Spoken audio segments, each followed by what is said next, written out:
Yörük Kızının Mutfağı kanalıma hoş geldiniz. Sizler için 5 dakikada yapabileceğiniz bir tepsi dolusu yumuşacık anne keki tarifi hazırladım. Anne kekimiz için kabımıza 4 adet yumurtayı kırdım. Üzerine de 1,5 su bardağı toz şeker koyuyorum.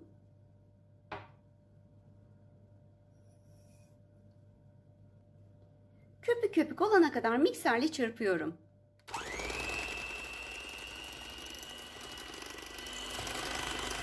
Bir su bardağından bir parmak kadar eksik sıvı yağ katıyorum.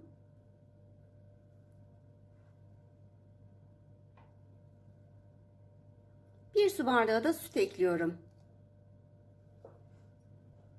Yarım su bardağı da yoğurt katıyorum. Bunları tekrar karıştırıyorum.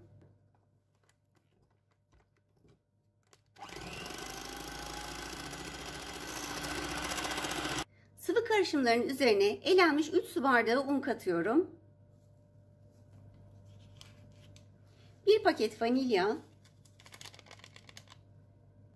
1 paket kabartma tozu, 1 çay kaşığı da karbonat ekliyorum. Ve hepsini güzelce çırpıyorum.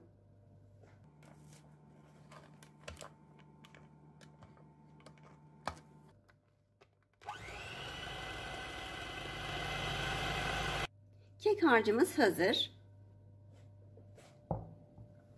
Ben kekimiz için böyle yuvarlak bir tepsi tercih ettim. Tabanını da katı yağ ile güzelce yağladım. Harcımızı tepsimize boşaltalım.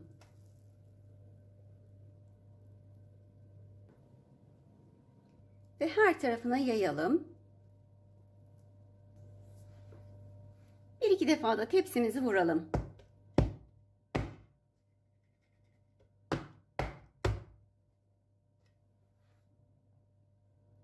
Üzerine de isterseniz susam, fındık veya ben gibi de ceviz serpebilirsiniz.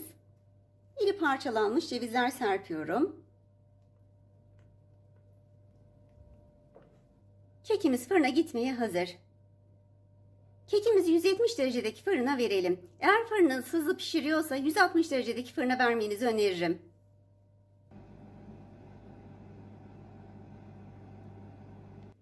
Keki şimdi fırından çıkardım. Kürdan testi yaparak çıkardım. Benim fırınıma göre tam 35 dakikada pişti. Ama her fırının pişirme süresi farklıdır. O yüzden kontrollü pişirmelisiniz. Kek biraz dinlensin, soğusun. Ondan sonra dilimleyelim. Kekimiz yeteri kadar dinlendi. Hemen dilimleyelim.